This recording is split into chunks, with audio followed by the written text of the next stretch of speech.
Here we are, people. It's time to make my final prediction for Canelo Alvarez versus Terence Crawford. In this video, we're going to try and cut through all the intangibles, all the noise, and figure out exactly who is going to win this fight. There's a couple of things I've noticed before the fight mentally that might give us an indication as to where these two guys are at. The major talking point of physicality and size is something that we're absolutely going to have to cover.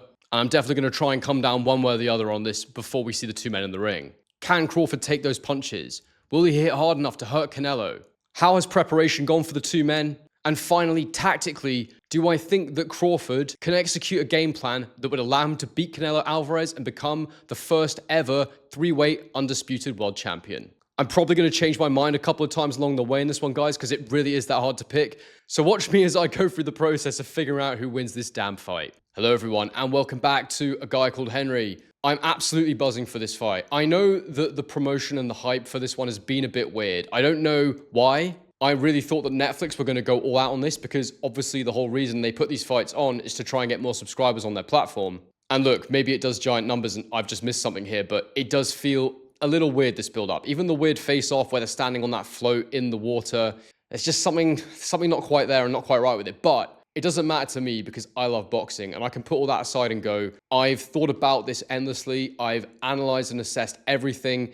And I just have the hardest time picking a winner here because I can see ways that both men can win. I can see what's more likely. I can see which way my mind is going. And it's a real battle for me here because sometimes I just have a feeling about things, but I hate feelings when it comes to boxing. It doesn't matter how you feel. Facts are your friends. I'm going to try and give you as many facts or at least try and read between the lines as much as I can in this video. Just before I jump in, I will be doing a live stream for this, but I might do a test tomorrow night. So this is probably going to go out today on Wednesday, if not tomorrow, Thursday. But whatever happens, I think Thursday night, UK time, I'm going to try and do a trial live stream because I'm a bit worried about the internet connection here. So we'll give it a go. But rest assured, no matter what happens, I will have a post-fight video up, as I always do, to analyze the fight tactically, technically. Where do the men go from whatever happens to each of them, all that good stuff. But do bang a like on this video if you like it. Do subscribe to A Guy Called Henry if you're new. And most importantly, guys, this is your final chance to get your prediction, nail your colors to the mast, tell me who you think is going to win this fight and how they're going to do it, and try and be as specific as you can because that's the fun of it, right? And the final caveat that I always give in my predictions, especially in big fights when you get a lot of people, new people coming to the channel, this is a best guess. Nobody knows what's going to happen in this fight, but I'm going to take all the information that I've collected, analyze, assess, give you my opinion, and you can give me yours, and we'll see where we end up. If you lose money, that's not my fault. I don't advise you to gamble. So I've said that piece. Now, the first area I want to begin in this video is with the mental side of things. You know, in these videos, we always try and cover every area that can influence the outcome of a fight. So mental, physical, tactical, technical, all that good stuff. And starting with the mental game, normally in these fight weeks, I like to observe how the fighters are in the press conference, the face-off, but I really don't think I'm going to get much from these two. I haven't seen a face-off. I don't even know if there is going to be one. And the fact is that these guys are two top-level professionals. They are absolute killers, psychologically ice cold. I expect both of them to be incredibly prepared mentally when they come into the ring. However, there are a couple of things I just want to take note of and assess whether or not they'll impact performance. And the first is Terence Crawford, and I'll show you this clip here now. Canelo, and he fights at 168 plus, so I don't see me and him fighting. So what's the highest you could fight at realistically? I would say 154. Them boys get big up there. Them boys, I understand there's weight classes for a reason, and I respect the weight classes. So you can clearly see Crawford there saying that the boys at 168 are too big for him, that the furthest he'll go up is 154 pounds, and that you would not see him in the ring at 168. And yet here we are, in the ring at 168 pounds against what you'd call the super champion. Canelo Alvarez is the #1 fighter still at 168 pounds. I mean, obviously you could say it might have been Benavidez, although Canelo did not fight him and he's now moved up. So for argument's sake, for the purpose of this video, Canelo is the #1 super middleweight in the world. And I just wonder if there's going to be doubts and significant ones in Terence Crawford's mind going into this fight, given that he's openly admitted, and I think that video was about a year and a half, maybe 2 years ago, where he's saying, I can't go that high in weight. I just wonder if that's a sign that he doesn't truly believe he can win this fight. And that is probably one of the biggest things that worries me going into this. And when I've been trying to predict this, I keep hearing those words from Crawford in my head. And then it builds this narrative amongst the fans and amongst people that have heard that this is purely a crash grab for Crawford, that, you know, he knows he can't win this. Now, I'm definitely not saying that that's the case, but you do have to ask the question, if the guy said it, why is he now doing it? Well, the money is the obvious thing, but I also believe that it's been long enough that he may have got himself into a position where he's gone, do you know what? This guy Canelo is actually a 160-pounder. He's fighting up close to a natural walking around weight. He's older now. He's a bit slower now, potentially. And he could genuinely have built some very real self-confidence going into this. He's never been knocked down Crawford. He's never been knocked out Crawford. He's never lost. And so I don't think it'd be that hard for him to convince himself that he can win this fight, especially when you hand him that paycheck. So that's my small doubt about Crawford mentally. My small doubt about Canelo mentally is just the level of the opposition he's been fighting for quite some time now. You know, since he lost to Dimitri Bivol, he's not taken on a real top contender, a real top challenger, in my opinion. You know, he's fought the likes of John Ryder, Jaime Munguia, Edgar Berlanga, and more recently William Skull, which was a tragic fight that we try not to bring up, and definitely don't rewatch if we can avoid it. I did, because I'm a sucker and I like doing tactical breakdowns, but yeah, avoid that fight. Point is, he's not been in there with big names. He actively ducked the David Benavidez fight because he said he was too big, even though he was making 168 pounds, which I found incredibly irritating. But the reality is that Canelo has been fighting in a way that allows him to draw out his career for as long as possible and keep getting his multi-million-dollar paydays every time he fights. And there was a period of time where this guy was taking on serious contenders, serious challenges, and it culminated in when he fought Dimitri Bivol and was beaten easily by Bivol. And I just think that that loss, it reshaped his mind. He's never tried to get that rematch, even though Bivol said he'd go down to 168 pounds. And since then, you know, he's not really taken on a serious challenger, in my mind. And so I sort of think, well, if he's not taken on any serious contenders, then is he coming into this one without that elite mindset that he previously had? Does he have some self-doubt now? Does he know that he's not what he once was? At the same time, I'm sure he looks at Crawford and goes, this guy is way too small for me. There's no way he can hurt me. I'm going to beat him easily. And so it's easy to see how Canelo would come into this one full of confidence and self-belief. The only thing I would say is that Crawford's not been at the elite level, at the top level as many times as Canelo has. But I just don't doubt. I mean, his best performance for me was that Errol Spence fight where all the pressure was on. And mentally, he was perfect going into that one. So I struggle to believe that Crawford will struggle with this occasion at all. Now, my previous video was the one I made where I was talking about, you know, how much will size matter in this fight? How much will physicality matter? Is Canelo too powerful for Crawford? And I do believe this may be the crux of it. We will talk about tactics and preparation too, but this thing here, this thing about size and power, this is really the hardest thing. The thing that might just say, you know what, it doesn't really matter what we think about preparation. It doesn't matter what we think about mentally, tactically. It might just be that Canelo punches too damn hard and his punch resistance is too damn good and Crawford can't do anything with him and he will just eventually get taken out. Not only that, but as Crawford has come up to this weight, he might not have good enough punch resistance. He might not hit hard enough. His gas tank might go. His number one attribute over Canelo, which is his speed. And, well, he's got fight IQ, of course, and adaptability, but the speed that he really needs to compete in this fight, it's also going to be a little diminished because he is a bit bigger now. Or at least if it's not diminished and he's still as fast, because he's got more muscle mass, he will gas faster. It's just a fact. At the same time, he's in there with a lower output fighter in Canelo, but then at the same time, Canelo will be applying more front foot pressure, making Crawford work harder, potentially having to throw more shots, move more. So either way, he's going to be working hard in this fight. There's no question. And I have to say as well that part of Crawford's style has always been strength and power in the pocket. You know, he's not a guy who uses his legs a tremendous amount. He is a good mover though, and I do believe he's capable of executing the tactics I think he'll need to do to win this fight.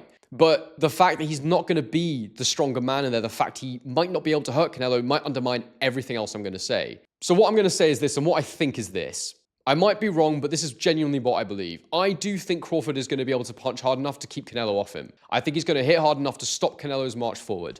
I don't think he can knock Canelo out. If he can knock Canelo out, it might be like an accumulation of punches. Canelo might have just slipped that much. I don't think he has, but the only way I think he can stop Canelo is, you know, a TKO, an accumulation of punches, and the referee would wave it off. I don't think there's any way a single shot from Crawford will knock Canelo down, but the hand speed might hurt Canelo if he hits Canelo with something he doesn't see coming. I do think Crawford punches very hard. It's just hard to hit Canelo with this kind of shots because he's so defensively astute and he sees everything through that high guard that he has. But I do worry about Crawford not having taken shots off a man of that size before. And I think the saving grace is the fact that, yes, Crawford gets hit in fights. Yes, he gets clipped because he has such an on-the-line style where he's always, you know, looking to make you miss and make you pay. It means he is going to get hit sometimes. And sometimes he's getting hit while he's hitting you. I showed you that in my tactical breakdown. When he counters, he'll have to take a lesser shot to give a more powerful shot. Can he afford to do that against Canelo? Probably not. But I do think that most of the time, even when Canelo does land, Crawford is going to be able to move in such a way that he takes a lot of the sting off. So overall, I do think that Crawford can get through the size issue. I think it's going to be hard, but like I said in that size video, I believe there'll be a 5 to 10 pound difference between the two men.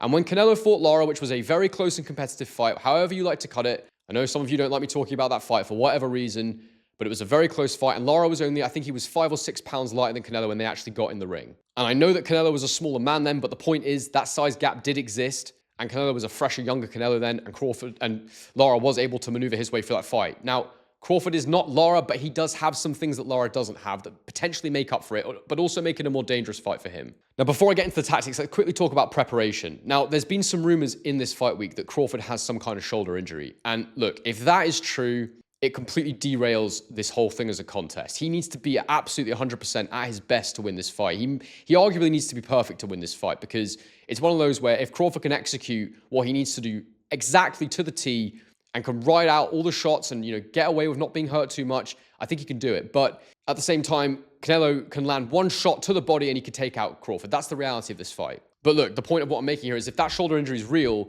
we're not going to know about it because Team Crawford's adamantly denied it. And let's just suppose that he is there for a payday. You're not going to know about any injury because they want people to buy the fight. They want people to watch it. And also, they're not going to want their opponent to know that there's any weakness coming into it to give them the best chance possible. And, we know Canelo likes to hit the arms where he can to tire you out and weaken you. So if that shoulder injury is legit, then there's massive problems, but let's assume that it's not going to be an issue in this prediction. There's also been the chat about Canelo sparring Jerome Boots Ennis, which is probably pretty good preparation, being he's a switch hitter, he's smaller and faster, similar to Terence Crawford in some ways, although I also think quite different, but are you going to get much better sparring than that? Probably not. People saying that it might have been too much for Canelo, it might have affected his confidence, taken too much out of him. I saw Teddy Atlas saying that, you don't want to break your guy in the gym and all this, and I just think we have no idea what kind of sparring they were doing. Jerome Ennis could have gone in there and done purely tech sparring. He might have gone in there and got beaten up by Canelo. We have no clue what happened in that sparring. And to speculate on it is ridiculous, but it definitely shows you how seriously Canelo has taken this fight. I'll say that. A lot of people have referred to Crawford's inactivity as potentially a bit of an issue, but this is a guy that's been fighting once a year for a good period of time now, so I don't really read too much into it as a factor, personally. As I say, his career best win against Errol Spence, his best performance came after a year layoff, and I just think that the guy knows what to do in that year. And plus, it's meant he's had time to actually get himself up to the weight in a healthy and effective way and prepare for this Canelo fight, for the style. I do think that the year in this instance is probably better than him having multiple fights in between. And I suppose the big question in terms of preparation and just approaching this fight is, how much has either man declined? And I say either man, and it's worth saying this because Crawford is the older man. Although I do believe that in boxing years, Canelo is older because he's had so many more fights and he's turned pro when he was like 15 years old. So I think Crawford is the fresher of the two, even though he's a few years older than Canelo. I feel like Crawford's, if anything, has been increasing his level of opposition. And actually, I think his best win's probably that Madrimov win, and we'll talk about that in a minute. But Canelo's fighting lesser and lesser opposition, and he's having a harder and harder time knocking them out. He's not had a stoppage since 2021. And, look, Canelo has still been knocking guys down. And so you could argue it's just he's been in there with guys who are frankly not on his level and that are unambitious, and then they go into survival mode. But he also hasn't been able to take them out in a way I would have expected of him previously. I do think his foot speed has slowed a little. I definitely think he's not got as high a punch output as he once had. He's definitely only throwing singles and maybe twos now, but the long punch combinations are gone. And also the main thing I notice about him is the consistency with which he uses head movement as his primary method of defense has dropped massively. And I think that is a really significant factor here. It's harder to combine offense and defense when you're not moving your head and countering. He's actually countering off of his high guard a lot more now. And he does go backwards, to defend as well. So it's a very interesting equation. But speaking of that Madrimov fight, that was Crawford's last fight before this, his preparation, if you will, for this one. And a lot of people have criticized Crawford for that. But as I said in a couple of my previous videos, I just don't look at that fight in terms of a Canelo fight. What I do learn from that is that Crawford has still got a great gas tank when he gets a bit heavier. He was around 170 when he was in the ring versus Madrimov. He still looked sharp. He still looked fast. He still looked fit. His feet were really good still. And yes, it was close, but Madrimov he came in there with a horrible style. He came in there with a style that Crawford had to adapt to on the fly because all the pre-fight tape that I watched of Madrimov, he was lungy, he was covering great distances and his hands were loose and he looked like someone that Crawford would be able to counter quite easily and stop potentially. But then when they actually fought, Madrimov had a great game plan for Crawford where it was lots of little steps, loads of feints, loads of bouncing around the ring. His legs were super athletic. He wasn't bouncing in straight lines into range though, and he'd only do lunge when Crawford was on the move. So it's an interesting one with Madrimov. I do think he's actually a very tricky opponent, and I thought that was a good performance from Crawford, and actually I think it bodes quite well for the fact that he'd moved up to new weight and did that well against a guy Madrimov who was so tricky. Plus, any shots Madrimov did land, it didn't really seem to hurt Crawford or trouble him too much. There was a few straight right hands that Madrimov landed that were impressive, but Bud took them. He took them well. He does see everything coming, and I think, if anything, with Canelo, he'll see the shots coming even more because Canelo has to really work his way into range. And we'll get into the tactics now, and I think this area here, the tactical side of things, is... Look, I'm not going to get into the depth of detail I did in my tactical breakdown, but the overview of it is this. I know what Canelo does when he can't close the gap on someone, when he finds it hard to get to you. He lunges, he starts lunging in, and then that's when you can start timing him, which is not many people have been able to do, but I don't think he's been in there with anyone who's as good a counterpuncher as Terence Crawford. I mean, maybe Floyd Mayweather, but let's discount that because it was a long time ago. It's a much heavier Canelo, and I don't think that Crawford can replicate what Floyd does, to be honest with you. He's a different kind of fighter, but let's just say in terms of looking to knock someone out, I think Crawford is the best counterpuncher in world boxing. I think he's brilliant. With that in mind, I think it's essential that Crawford is, keeping Canelo honest with his lead hand, but also making sure that he is sustaining a distance from Canelo. And I'm not telling him to run around the ring. I'm not saying to get purely on his back foot, but he has to make sure that he maintains a gap between the two of them where he is always dictating when an engagement happens between the two of them, where he's making Canelo have to extend himself, overreach, and try to get to him. To do that is very, very difficult. He's going to need to use his lead hand a lot, and that does also open him up for counter shots. But as long as he's sharp with his feet, he should still be able to get away from those counter shots of Canelo Alvarez. At the same time, he's going to have to hurt Canelo to stop that march and to slow it. I think stabbing to the body is absolutely essential. And I do think that generally when he's in the mid-ranges, I think that being in southpaw is the best thing for him, to shoot over the top of Canelo's jab with that lead hand. Although having said that, I did like the way when Spence was a southpaw, he was able to mirror that stance and time his jab right up the middle every time Spence went to jab. He could catch his jab and fire at the same time. And that makes me think orthodox is also a great option. And I do also believe that when he's counter-punching, when he's taking those steps back and makes Canelo fall short with his shots, if he can, if he's in orthodox, his backhand is the shot that will line up over the weakness of Canelo, which is that flicker jab that he uses, that lead hand. That's what leaves him exposed. I could say all of this, it's all very well and good, but at the same time, Canelo is a very, very smart come-forward counter-puncher himself. He will be looking to counter off whatever Crawford is doing. He'll be looking to cut off the ring and stop Crawford from being able to exit. And if Crawford isn't perfect, if Crawford doesn't keep his lead foot to the outside when he's in southpaw and when he's in orthodox, get away quickly, then he's going to get hit, and he's going to get hit hard. But look, I always talk about the Billy Joe Saunders fight because he's the only time I've seen Canelo win actually convincingly against a slick boxer. Billy Joe had a lot of success in that fight, but at the end of the day, he was absolutely destroyed because his orbital bone got crushed. He was stopped. He was knocked out. It was brutal from Canelo. So I can't say that, Billy Joe did well in that fight when you get beaten that badly. For the period of time he was in there, yes, but ultimately it was a really emphatic win for Canelo. But Billy Joe Saunders isn't the counter-puncher that Terence Crawford is. And actually, and honestly, Billy Joe Saunders didn't have that many knockouts when he was a middleweight, which makes me think, okay, if his power's enough to keep Canelo honest, and even though he's a bigger guy than Terence Crawford, I do think Crawford was such a puncher at welterweight that I do think he can, as I say, do enough to keep Canelo honest at least, even if he can't knock him out with one shot. I think the speed, the timing, the counter shots, the fact he could potentially hurt Canelo with shots he won't see is enough to keep him away. But I do worry about his ability to hold a shot from Canelo, I really do. And that's what kind of undermines all this tactical stuff I'm talking about. Because even when he's making Canelo fall short, and even though Canelo will be throwing singles, Canelo is very, very patient. He wants Canelo to lead off so he can make him miss, but Canelo wants to get his feet close to land on you, to draw work from you and then hit you with something. So I could actually see this weirdly being a really low volume fight for both guys, and then there being a decisive shot that lands potentially for Canelo. And I do think that Crawford has to be really busy. I think he has to be busy with his angles, with his feet. He's got to constantly move laterally. And people say he can't move like some of the guys that Canelo struggled with. If you go and watch the Errol Spence fight, I think he moved very well in that one. And look, he made small movements, small adjustments. But there was also moments where he literally moved quite fast laterally around the ring. And he did that because he wanted Spence to lunge. He wanted Spence to be the one trying to force the issue. And he did do that. And look, there were moments where he backed up in straight lines and Spence was able to get to him. But there was also moments where he timed it perfectly and he took him out. And it ultimately hurt him really badly. Those moments where Spence was able to get to him in a straight line, I mean, can Canelo do the same thing? You think he probably can, but I also think that, Spence being a bit lighter than Canelo, he's a bit quicker when he does that, potentially. We know the foot faults are there with Canelo. We saw them in the Dimitri Bivol fight, and they are something you can capitalize on, and that is the time to hit him. And if you are going to throw multiple shots, that's the time to go. Because when he brings his feet together like that, he has to move backwards to get away. He can't punch in that position. But I also know that Crawford isn't the guy that has that bouncy Soviet style where he can constantly throw while he's in motion.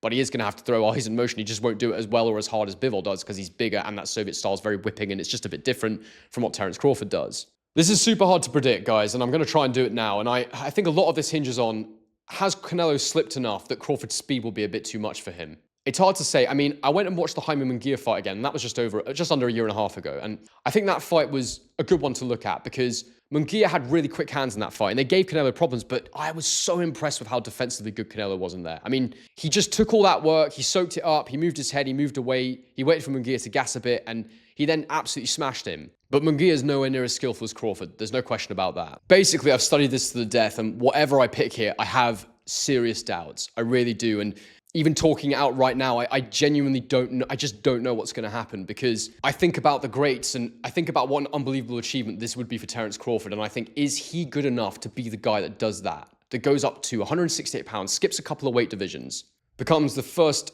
ever three-weight undisputed champion against a guy in Canelo who is elite himself or has been elite himself. All my instincts and all my logic are telling me that Canelo will win this fight. And I'm shocked that when I've done polls for this fight, it's been a slight edge towards Crawford. 55%, I think, roughly of people, about 2,000 or 3,000 votes I think I had, said Crawford would win this. And look, if you said to me, these guys are the same size, who are you picking? I'm going for Terence Crawford because I think he would have too much for Canelo at this stage in his career. I think he would just be able to beat him up over time.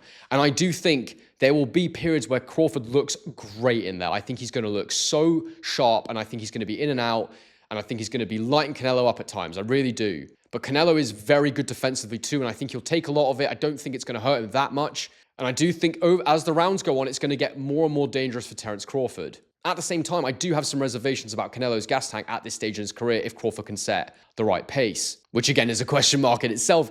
I don't know if Crawford's going to be able to set the pace he needs to now he's got this extra muscle on him. Like I said a second ago, I think about the great fighters. I think about the only fight I can really think of that comes close to this would be Sugar Ray Leonard against Marvin Hagler. And Ray Leonard won that fight. I mean, you could argue Hagler won. He'd come up from welterweight to middleweight to fight Hagler and win. And Hagler, in my opinion, is a better middleweight champion than Canelo was. But, this is actually 147 essentially to 168, which is such a ridiculous jump. And yeah, Leonard got the decision and he boxed well in there. But I don't think that Crawford has comparable feet to Leonard, but then I also don't think Canelo has comparable feet to Hagler. So maybe it is a lesser version of that fight in some respects, because I do believe Canelo Alvarez is pretty much a 160 fighter. There's just something in me that, and I hate to go with feelings because feelings aren't your friends. They lie to you in this situation. We want facts. But there's just something in me that can picture Crawford going in there and just being absolutely viciously fast and actually just being too much for Canelo at this stage in his career. There's something in me that sees that, but I can also see Canelo landing a monster body shot to Crawford and stopping him, wearing him out, Crawford gassing too much and Canelo starting to hurt him and taking him out with a body shot, or indeed just being too much for him and Crawford having to back up too much and not winning the rounds. This is so hard to pick, and even as I say it now, I'm really, really not sure. I keep thinking about Terence Crawford's own doubt. It bothers me that he said he couldn't go to 68. But I also think about how good I think that guy is.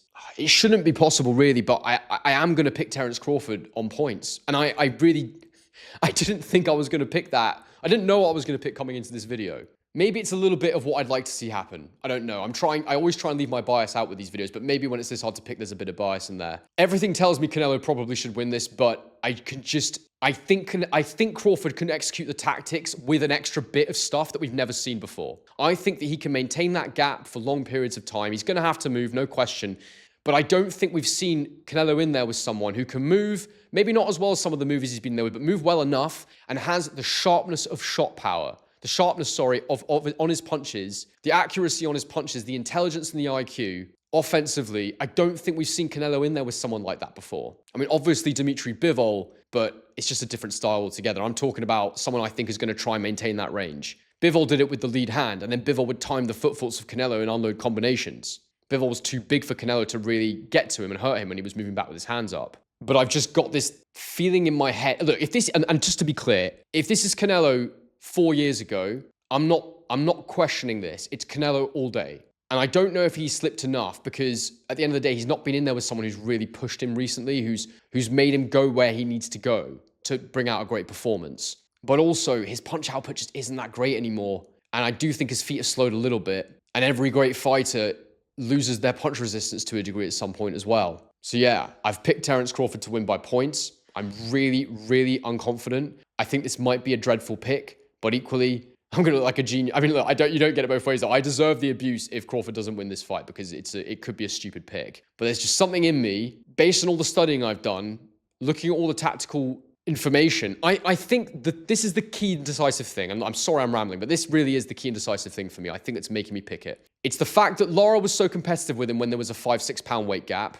And it's the fact that Canelo has, I can say factually, not fought anyone with a style that is problematic for him since Dimitri Bivol. He's just avoided it since then. And to me, it's almost like he knows that he hasn't got what he needs anymore against those movers. And the fact that when Terence Crawford originally was mentioned to him, he said, no, he's too small for me. I said this in my size video. I think that Canelo genuinely prefers fighting guys who are bigger and slower. I don't think he's going to enjoy this fight as much. I think he would rather fight a Edgar Berlanga, a John Ryder, someone who is more ploddy with slower hands than Terence Crawford. I think he's going to find this a lot harder than what he's been doing up 168 pounds. That's what I genuinely believe. So I'm going Terence Crawford to win by decision. Guys, let me know in the comments section below who you think is going to win this fight. It's your last chance to do so. As I say, I'll be trying to do a live stream for this. I'll do a demo live stream before the fight.